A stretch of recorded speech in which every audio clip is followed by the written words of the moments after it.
மோரின் மருத்துவ குணங்கள். அடிக்கடி நெஞ்செரிச்சலால் அவதியுறுபவர்கள் இதனை அன்றாட உணவில் சேர்த்து கொள்ள வேண்டும். அதிலும் இதில் இஞ்சி சாறு சேர்க்கும் பொழுது இது உணவு.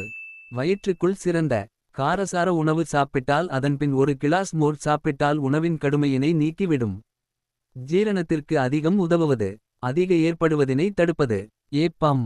கால்சியம் சத்து அளிப்பது. நாள் ஒன்றுக்கு ஒருவருக்கு 1000-1200 மில்லிகிராம் கால்சியம் தேவைப்படுகின்றது.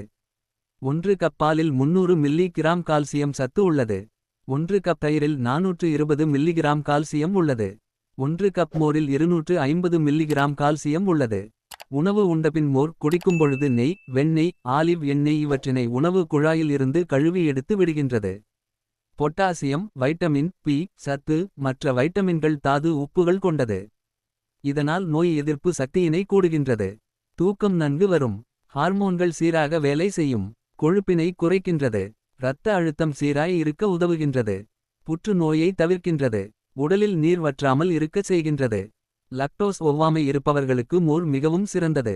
அதிக கொழுப்பில்லாத பாலில் தயாரிக்கப்பட்ட தயிரில் உப்பு சேர்க்காமல் மோர் தயாரித்து அருந்துவது மிகவும் சிறந்தது.